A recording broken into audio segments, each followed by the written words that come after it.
ஏன் சினிமால இருந்தே செய்யலாமே, ஏன் அரசியலுக்கு வந்து செய்யணுமா? சார்பாக உள்ள தோழர்களும் சொல்லும் பொழுது எங்களை வந்து காவல்துறை அதிகாரிகள் தான் அங்க வந்து போக சொன்னாங்க. உதயநிதியுடைய பரம்பரையை எடுத்துட்டீங்கன்னா அரசியல ஊறி போனது. விஜய் அரசியல ஊறி போயிருக்காரா? இது மட்டுமே தெரிஞ்சுக்கிட்டு நான் வந்து இங்க வந்து முதலமைச்சர் ஆகுவேன் அப்படின்னு சொல்லும்போது நாங்க வந்து விஜய் என்ன ஆளணும்னு நினைக்கிறார்ல, அவர் என்ன ஆள்றதுக்கு தகுதியில நான் நினைக்கிறேன். நான் என்ன கேட்கிறேன், பட்ஜெட் பத்தி அவர் வாய் திறந்தார பேசினாரா? அதையே திமுக மட்டும் எதிர்த்து வரீங்க, பாஜகன்னு ஒண்ணு இருக்குல்ல ஒன்றியத்துல, அதை விமர்சிக்கவே மாட்டேன்றீங்களே, பேரு கூட சொல்றதுக்கு பயப்படுறீங்களே. பாஜகவுடைய பிள்ளை தான் தாவேக்கா. கவின் அவர்களுடைய ஆர்வ படுகொலை கண்டித்து விஜய் அவர்கள் பேசுவார் சொல்லி எதிர்பார்த்தோம். ஒரு வாரத்தை பேசினாரா? தோழர் வணக்கம். வணக்கம். எப்படி இருக்கீங்க? நல்லா இருக்கும். நீங்க எப்படி இருக்கீங்க? நல்லா இருக்கேன். டிவிகே 2026 எதுக்காக தமிழ்நாட்டை ஆளணும், தமிழ்நாட்டு மக்கள் ஆளணும்னு நீங்க நினைக்கிறீங்க? இல்ல 2026 அப்படின்றது மட்டும் இல்ல, பொதுவா அரசியல் வந்து யாருக்கானது அப்படின்றது நம்ம பார்க்கும்போது அது மக்களுக்கானது.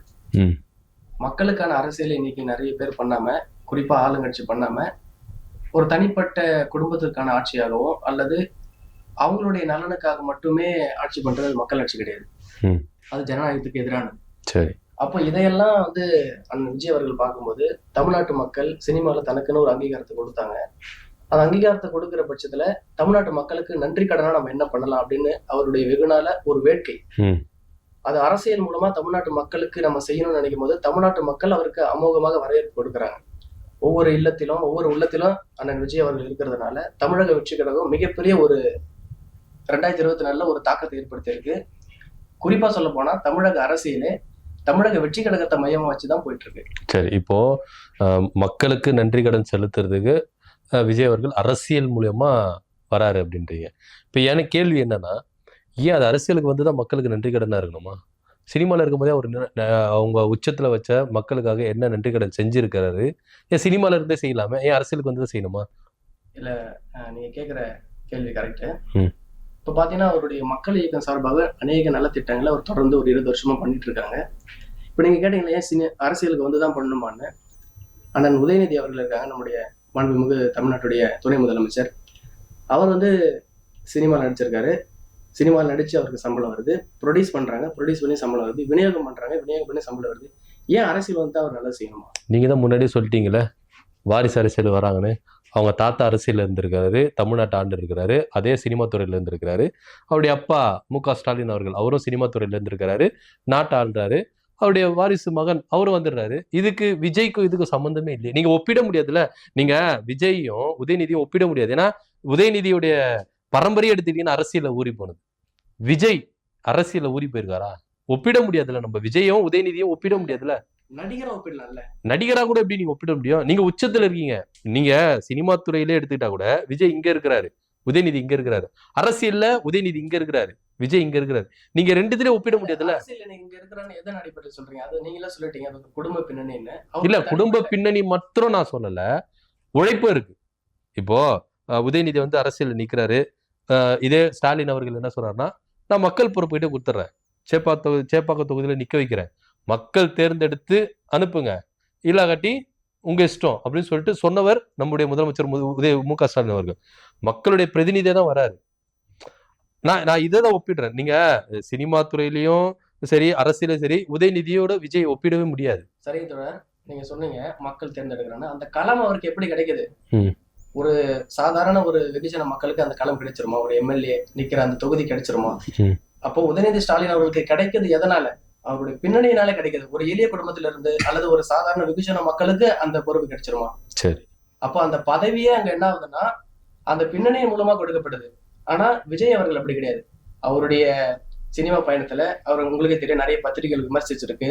அந்த விமர்சனங்கள்லாம் தாண்டி ஒரு உயரத்துல இருந்து இவ்வளவு ஒரு உயரத்தை நம்ம கொடுத்த தமிழ்நாட்டு மக்களுக்கு அரசியல் மூலமா ஏன்னா நீங்க ஏன் அரசியல் வரீங்க, ஏன் அரசியல் வராம நல்லது செய்யலாம் அப்படின்னு சொல்லிட்டு கேட்கறாங்க.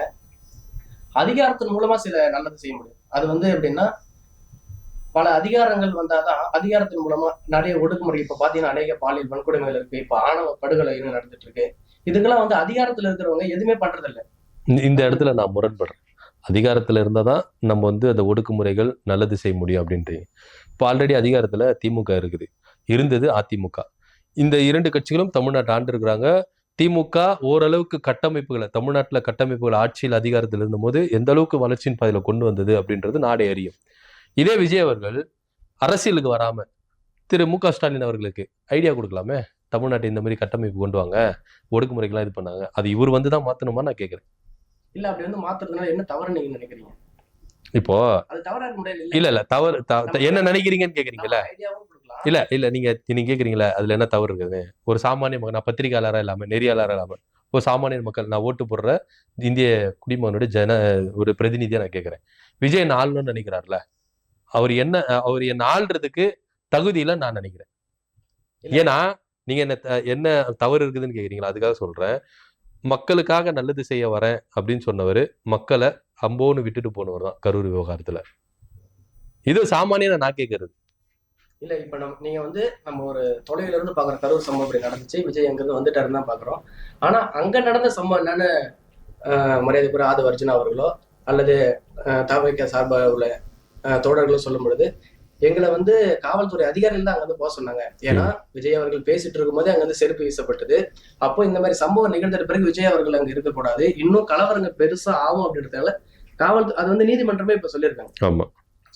காவல்துறை தான் அவரை அங்க அனுப்பிச்சு அப்படின்றது. அப்ப அது எப்படி மக்கள் அம்போன்னு விட்டு வரப்படும் சொல்ல முடியும்? சரி, ஓகே. இப்ப நீங்க அரசியலுக்கு வரீங்க, உங்க தரப்புல இருந்து நியாயமான கோரிக்கைகளை வைக்கிறீங்க, ரைட். அது ஏன் திமுக மட்டும் எதிர்த்து வரீங்க? பாஜகன்னு ஒண்ணு இருக்குல்ல ஒன்றியத்துல, அதை விமர்சிக்கவே மாட்டேன்றீங்களே, பேரு கூட சொல்றதுக்கு பயப்படுறீங்களே. இல்லங்க, அவருடைய முதல் மாநாட்டுல அவருடைய முதல் குரலே எங்களுடைய கொள்கை எதிரி பிஜேபி அப்படின்னு சொல்லிட்டு தான் ஆரம்பிக்கிறாரு. அப்படி ஒரு கட்சி அத்தோடு நின்னுச்சுங்க. அதான் அதுக்கப்புறம் வேற எப்பயாச்சும் கொள்கை எதிரி, இதெல்லாம் மோசம் பண்ணாங்க, இதெல்லாம் அவங்க செஞ்சாங்க, இதை எதிர்த்து அப்படின்னு ஏதாச்சும் பேசினாங்க. இப்ப 2ஆம் ஆண்டு நிறைவு விழாவில என்ன பேசிட்டாங்கன்னா, பாஜக இல்ல எல்லா இடத்துலயுமே கொள்கை எதிரின்னு மட்டும் தான் பேசினாங்களே தவிர கொள்கைகள் எதிரிகள் என்னெல்லாம் பண்ணாங்கன்றது எங்கேயும் பேசலையே. நிறைய இடத்துல பேசிருக்காங்க. நீங்க அதான் சார் நான் என்ன சொல்றேன்னா, கொள்கை எதிரி இவங்க, நம்ம கொள்கை எதிரி யாரு அப்படின்னு சொல்லி ஈரோட்லயும் பேசினாரு, மதுரையிலயும் பேசினாரு, முதல் மாநாடு விக்கிரவாண்டிலையும் பேசினாரு. கொள்கை எதிரின்னு மட்டும்தான் பேசினாரு. கொள்கை எதிரிகள் என்னெல்லாம் பண்ண செயல்பாடுகள், அவங்க செயல்பாடுகள், தமிழ்நாட்டுக்கு எந்த அளவுக்கு அநீதி இழைக்கிறாங்க, நீங்க திமுகவை எந்த அளவுக்கு ஃபோர்ஸா விமர்சிக்கிறீங்களோ, ஆளுங்கட்சி நீங்க விமர்சிக்கிறீங்களோ, அதே ஒன்றியத்தில் ஆளுகிற பாஜகவையும் விமர்சிக்க மாட்டேன்றீங்க. எல்லாருடைய தரப்பு கேள்வி அதானவே இருக்கு. இல்ல அது உண்மைதான். இப்ப வந்து தமிழ்நாட்டுல பிரதானமா திமுகவுடைய ஆட்சி தான் நடந்திருக்கு. பிரதானமா அங்க எதிர்க்க வேண்டியது ஆளுங்கட்சி சார்ந்த அவங்க பண்ற குற்றங்களை, அவங்க செல்ற அட்டுழியங்களை எதிர்த்து பேசிட்டு இருக்காரு. தமிழ்நாட்டு பிரதானமான அரசியலை நாங்க இப்ப கையாண்டுட்டு இருக்கோம். அவர் ஆனா அவ்வப்போதும் பிஜேபியுடைய செய்கிற அந்த செயல்களை அவ்வப்போது அவர் எதிர்த்து பேசிக்கிட்டு தான் இருக்காரு. இன்னும் கேட்டா தமிழ்நாட்டுல நீங்க அரசியல் ஆரம்பிக்கும் போதே அரசியல்ல ஒரு இது இருக்கு, யாரு கூட கூட்டணி வைப்போம்னு சொல்லுவாங்க. ஆனா இவங்க கூட கூட்டணியே வைக்க மாட்டோம், எதிரின்னு சொல்லிட்டு ஆரம்பிச்ச ஒரே கட்சி தமிழக வெற்றி கழகம் தான். அப்ப பிஜேபி நாங்க வந்து கொள்கை எதிராக, எங்களுக்கு சித்தாந்தத்துக்கு எதிராக நாங்க அம்பேத்கரையும் தந்தை பெரியார் அவர்களையும் ஏத்துக்கிட்டு மதச்சார்பின்மே ஒரு கட்சி உருவாக்கி இருக்கும் போது மதத்தை வச்சு அரசியல் பண்ற பிஜேபி வந்து எங்களுக்கு எப்பவுமே எதிரான. ஆனா அதுல இருந்து வர ஆட்கள் மட்டும் வேணும். இல்ல இப்ப சிடி நிர்மல்குமார் உங்க கட்சியில பிரதானமா இருக்கிறாரு. அவர் வந்து பாத்தீங்கன்னா RSS உடைய கொள்கையில பின்பற்றி இருந்தாரு. அதுக்கப்புறம் பாஜக பயணிச்சாரு, அதிமுக இருந்தவர்.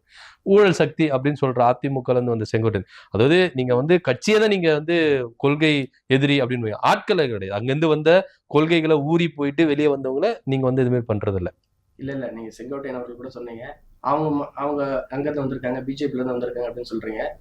இன்னொன்னு, இங்க நிறைய கருத்து முரண்பாடுகள் அரசியல் ரீதியாக நிறைய இருக்கு. இவங்களுக்கு இவங்க இப்போ திமுக பிடிக்கலாம் அதிமுக இருப்பாங்க, அதிமுக பிடிக்கலாம் திமுக இருப்பாங்க, இவங்க 2 பேரும் பிடிக்கலாம் பிஜேபியில இருப்பாங்க. இதுக்கு எதுவுமே மாற்று கிடைக்காத போது புதுசா ஒருத்தர் வந்திருக்காரு, இவர் நல்லா தூய சக்தியா இருக்காரு, ஏன் நம்ம இவர் கூட இது வரைக்கும் நமக்கு பயணம் செய்யறதுக்கு ஒரு எப்படி சொல்றது, ஒரு இடம் கிடைக்கல, ஒரு பிளாட்ஃபார்ம் கிடைக்கல, நம்ம இவங்களோட சேர்ந்து பயணிக்கும் சொல்றது தவறு இல்லையே. சரி, ஓகே.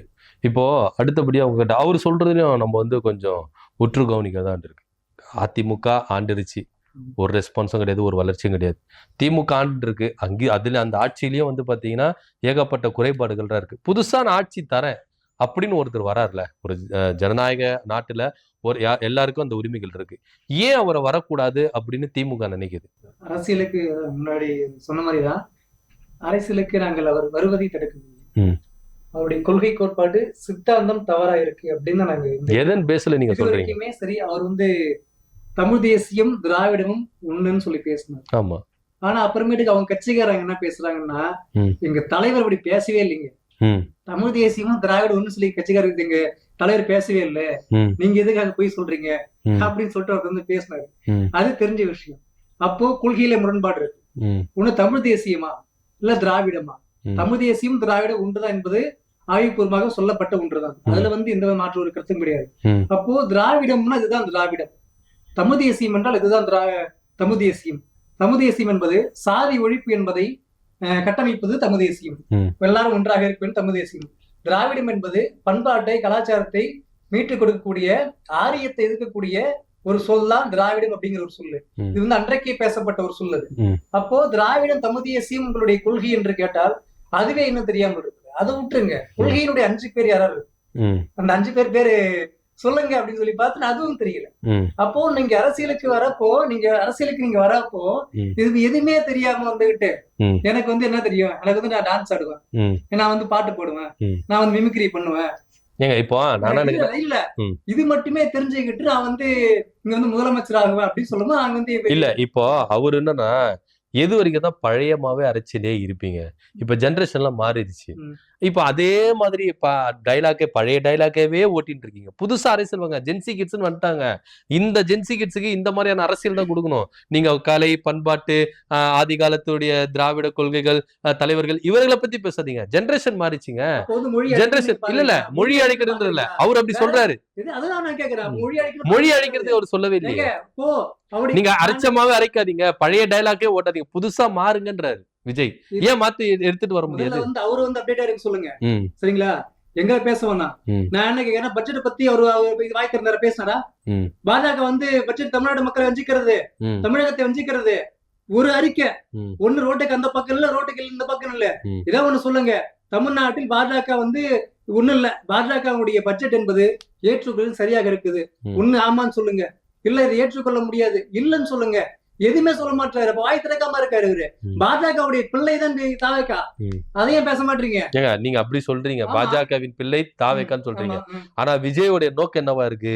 தாவேக்கா. 2026 சட்டமன்ற தேர்தல் நடக்குது. ஆமா. சட்டமன்ற தேர்தல் நடந்து தமிழ்நாட்டுக்குள்ள, ம். தமிழ்நாட்டுல ஆட்சியாளர்களை நாங்க எதிர்க்கிறோம். பாஜக எதிர்க்கணும் எங்களுக்கு அவசியமே கிடையாது. பாஜக வந்து எதிர்க்கவே மாட்டேங்கிற சொல்லுங்க நீங்க.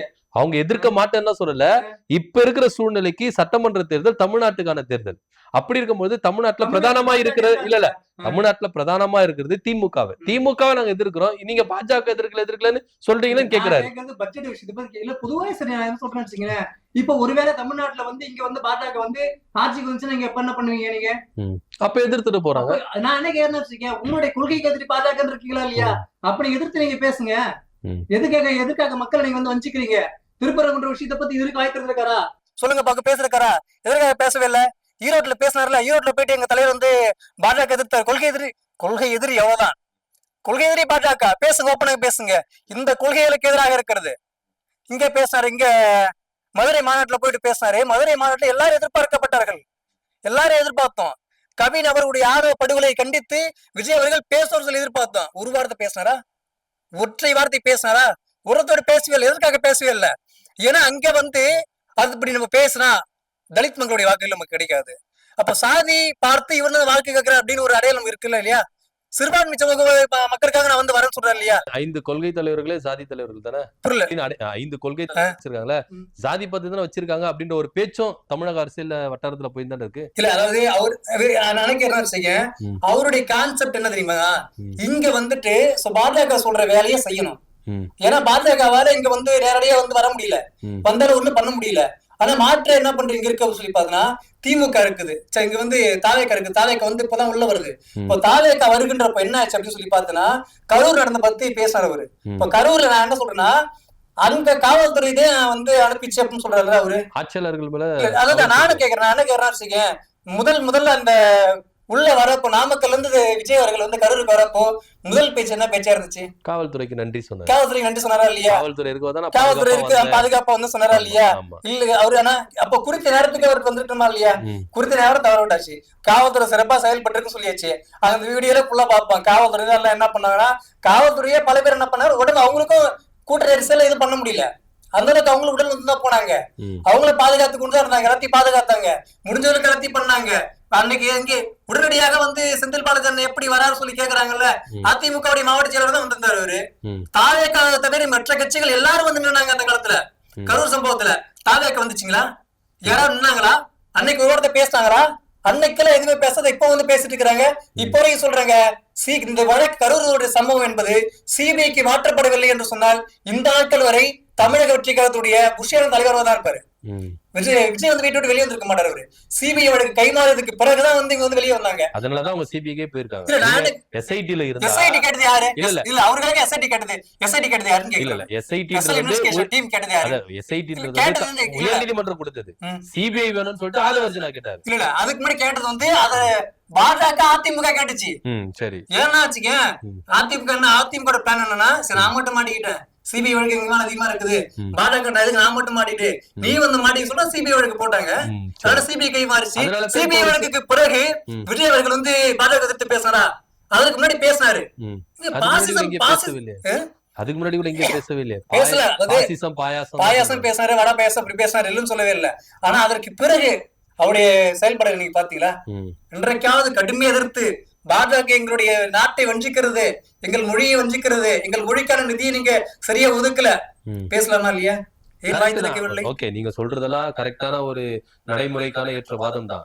ஆனா தாவேக்கா தரப்புல இருந்து வைக்கிற ஒரு குற்றத்தையும் நம்ம உன்னோக்கி பார்க்கணும். பெண்களுக்கு அநீதி நடக்குது, பல இடத்துல வந்து பாத்தீங்கன்னா பாதுகாப்பு இல்ல, இதெல்லாம் அவங்க முன்வைக்கிறாங்கல்ல. போதைப் பொருட்கள் கலாச்சாரம் அதிகமாயிருச்சு, இந்த குற்றச்சாட்டுகளை முன்வைக்கிறாங்க. இதெல்லாம் ஆட்சியாளர்கள் வந்து என்ன பதில் சொல்ல போறாங்க? பெண்களுக்கு பாதுகாப்பான ஒரு மாநிலம் என்று அண்ணன் விஜய் அவர்களுடைய மேடையில் யார் பேசினார்? விஜய் அவர்கள் மேடையில ஒருத்தர் பேசினாரா இல்லையா? நவாப் அலி அப்படின்னு நினைக்கிறேன் ஐயாவோட பேரு. அவர் பேசினாரா இல்லைங்களா? இது வந்து திமுக மேடையில் நாங்கள் பேசவில்லை, இல்ல மற்ற கட்சி மேடைகள் வந்து அவங்க போய் பேசவில்லை. தாவேக்கா மேடையிலே அவருக்கு ஐயா வந்து பேசினார். அவர் பெண்களுக்கு பாதுகாப்பான ஒரு மாநிலம் என்பது தமிழ்நாடு தான். அதுல எந்த ஒரு மாற்று கருத்தும் கிடையாது. இன்னொன்னு நேத்தி வந்து ஆதவர்ஜன் அவர்கள் பேசுறாரு, வட சென்னையில கஞ்சா மற்றும் போதை உள்ள வந்து அந்த ரவுடிகளை வச்சு இவர் வந்து மிரட்டுறாருங்களே அப்படின்னு சொல்லி பேசுறாரு. சாயர பையன் வந்து இல்ல நான் என்ன கேக்குறேன், தாக்கப்பட்டது 4 மாசம் கர்ப்பிணி பெண்கள் தாக்கப்பட்டிருக்காங்க அப்படின்றது. முதல்ல வந்து ரெண்டா பாக்கணும். முதல்ல அந்த ஒரு பெண்மணி முதல்ல என்ன பேசினாங்க அப்படிங்கிறது தெரியுங்களா? நான் ஜூஸ் குடிக்க போனாங்க, சர்வே எடுக்க போல, ஜூஸ் குடிக்க தான் போன அப்படின்னு சொன்னாங்க. திருப்பி இன்னொரு படி என்ன பண்றாங்கன்னா வச்சுக்கீங்களேன், என்ன எங்களை வந்து அடிச்சிட்டாங்க, நாங்க வந்து சர்வே எடுக்க போனோம், எங்களை வந்து தாக்கிட்டாங்க அடிச்சான்னு சொல்றாங்க. இப்ப இது உண்மை. இது வந்து நாங்க பேசல, உங்களை மாதிரி வந்து நாங்க டூ போடல, இது வந்து நாங்க வந்து டூ போடல, நாங்க வந்து டூ போட்டு பேசல. நீங்க பேசுறது நான் இன்னொன்னு கேக்குறேன், வடச்சென்னையில் வாழக்கூடிய மக்களை வந்து நீங்க ஃபுல்லா அப்படி பேசுறீங்க. நீங்க அங்க ஃபுல்லா கஞ்சா போதை மட்டும் தான் நீங்க இருக்கு சொல்லி பேசுறீங்க. நீங்க தினைக்கு வந்து பாருங்க, தினைக்கு அந்த மக்கள் ஃபுல்லா நான் இந்த பகுதியில வாடுறது அங்கதான் நான் இருக்கிறேன். நானு தினைக்கு போறாங்க, படிக்கிறாங்க, ஸ்கூலுக்கு போறாங்க, எல்லாத்தையும் இப்ப காலேஜ் முடிக்க போறாங்க. ஸ்போர்ட்ஸ்ல இப்போ வரைக்கும் சரி, நீங்க மதியம் 4 மணிக்கு மேல கிட்டத்தட்ட அங்க வந்து பாத்தீங்கன்னா எல்லா கிரௌண்ட்லயும் ஃபுட்பால் விடுவாங்க, கிரிக்கெட் விடுவாங்க, பேஸ்கெட் இருக்கு, எல்லா கேம் அங்க இருக்குது. ஒட்டுமொத்தமா அந்த மக்கள் அப்படிப்பட்ட நிலைமையில மாறிட்டு இருக்காங்க. நீங்க எப்படி இந்த வார்த்தை எப்படி விடலாம்? ஒரு கட்சியுடைய முக்கிய புள்ள நீங்க இருக்கிறீங்க, இதை மட்டும் பேசுற வடச்சென்னையில கஞ்சா மட்டும் போதை புள்ள எப்படி நீங்க வச்சிருக்கீங்க சொல்லிட்டு அதிகமா பேசணுமா? ஒட்டுமொத்தமா தனிநபரா நீங்க பேசலாம். அவர் இந்த கஞ்சா அடிச்சு பண்ணி ஏதோ சமம் பண்ணீங்க, இது பண்ணீங்க சொல்லி பேசலாம். ஆனா அப்படி பேசாத ஒட்டுமொத்தமாக அந்த வடச்சென்னை மாற்றமே எப்படிதான் இருக்குன்னு சொல்லி பேசினா இது எந்த ஒரு ஒரு பேசுறவரு? அப்ப இந்த மக்கள் ஃபுல்லா இப்படிதான் இருப்பாங்க அப்படிங்கிற ஒரு குறிக்கோள ஆலோசனை அவர்கள் பேசுறாரா? அவருடைய நோக்கம் வந்து அப்படிதான் இருக்குதுங்களா? சரி, அதான் இப்போ அவரு வைக்கிற வாதமும் கரெக்டான வாதம் தான். ஏன்னா ஒரு 2ஆம் கட்ட தலைவர், தாவேக்கா அப்படின்ற ஒரு கட்சியில 2ஆம் கட்ட தலைவர் பொதுவெளியில பேசும்போது வார்த்தை உபயோகம் வந்து ரொம்ப முக்கியமானதா இருக்கணும். என்ன சொல்றாரு? வட சென்னையில கஞ்சா பழக்கம் அதிகமாயிருச்சு, ரவுடிகளை வச்சு தாக்குறாங்க அப்படின்னு சொல்றாரு. இன்னொரு விஷயம் என்ன சொல்றாருன்னா, தாக்கப்பட்ட பெண்கள்ல 2 பெண்கள் இஸ்லாமியர்கள் அப்படின்றாரு. அப்ப அங்க வந்து மதத்தை முன்னிறுத்துறதுக்கான காரணம் என்ன? அப்படி முதல்ல பண்ணலாமா? இஸ்லாமியர் பெண்களை தாக்கப்பட்டாங்கன்னா அப்போ இஸ்லாமியர்களுக்கு எதிராக திமுக இருக்குது அப்படின்ற பிரதிபலிக்கிற மாதிரி தானே இருக்கு. இல்ல இதை நான் முதல்ல சொல்லிடுறேன். அண்ணன் என்ன சொன்னாங்கன்னா, முதல்ல வந்து அவர் ஜூஸ் குடிக்க வந்தேன்னு சொன்னாங்க. அதுக்கப்புறம் வந்து நாங்க சர்வே எடுக்க போனோம்னு சொல்லிட்டு சொன்னாங்கன்னால, சர்வே எடுக்க போனவங்கள ஒரு 10 பேர் வந்து அடிக்க வந்தா ஒரு பெண்மணி என்ன சொல்லுவாங்க நீங்க நினைக்கிறீங்க? அடிக்காதீங்க அப்படின்னு தான் சொல்லுவாங்க. இல்ல அவங்க சர்வே எடுக்க வந்தேன்னா, நீங்க இருக்கிறவங்க வந்து ஆளுங்கட்சியினுடைய நீங்க வந்து சர்வே எடுக்கிறதுக்காக அடிக்க வராங்க. இல்ல நான் சர்வே எடுக்க வந்தேன்னா அவங்களால சொல்ல முடியும், ஏன்னா அவங்க ஒரு கர்ப்பிணி பெண்ணு, அவங்க ஒரு பெண்மணின்றதுனால அந்த இடத்துல தப்பிக்கிறதுக்கான ஒரு வழியை கூட அவங்க சொல்லியிருக்கலாம். இன்னொன்னு ஆதவர்ஜி சொன்னது நீங்க கேட்டீங்க. அவர் சென்னை பகுதியில வந்து வட சென்னை பகுதியில வந்து போதைப் பொருட்கள் அதிகமா இருக்குன்னு சொல்றாருன்னா, அதிகமாயிருக்கான்னு தான் நீங்க பாக்கணும். அதிகமாயிருக்கா? சரி, நான் கேக்குறேன், இப்போ போதைப் பொருள் அதிகமாயிருச்சு, ஆட்சியாளர்கள் தப்பு அப்படின்னு அந்த போதைப் பொருள் எங்க இருந்து வருது அதை நம்ம பாக்கணும்ல. ஏன்னா சர்வே படி பாத்தீங்கன்னா குஜராத்ல இருந்து அதிகமா வருது. ஓகேங்களா, அதாவது வட மாநிலங்கள்ல இருந்தா உள்ள வருது. இங்க வந்து ஒரு சில அதிகாரிகள் செய்யற தவறுனால ஒட்டு மொத்தம் ஆட்சியாளர்களை தவறு சொல்லுவாங்க. அதிகாரிகள் யாருடைய கண்ட்ரோல்ல இருக்காங்க? ஏங்க, ஒரு சில அதிகாரிகள் வந்து சென்ட்ரல் கவர்மெண்ட் கண்ட்ரோல்ல இருப்பாங்க, ஸ்டேட் கவர்மெண்ட் கண்ட்ரோல்ல இருந்து வருது. எந்த அதுதான் சொல்றேன், 19 ரூபா திமுக தவறு செஞ்சிருச்சு போதைப் பொருள், இதுல சென்ட்ரல் கவர்மெண்ட்டும் இருக்கு, ஸ்டேட் கவர்மெண்ட் இருக்கு. நான் கேக்குறேன், தமிழ்நாட்டுல போதைப் பொருட்கள் பெருகி இருக்குதா இல்லையா? ஆனா சமீபத்துல ஐயா மாசு அவர்கள் சொல்றாங்க 0% கஞ்சா போதைன்னு சொன்னாங்க. அப்ப இதை எப்படி பாக்குறது? அதிமுக ஆட்சி காலத்தை விட திமுக ஆட்சி காலத்துல கண்ட்ரோல் பண்ணிருக்காங்க.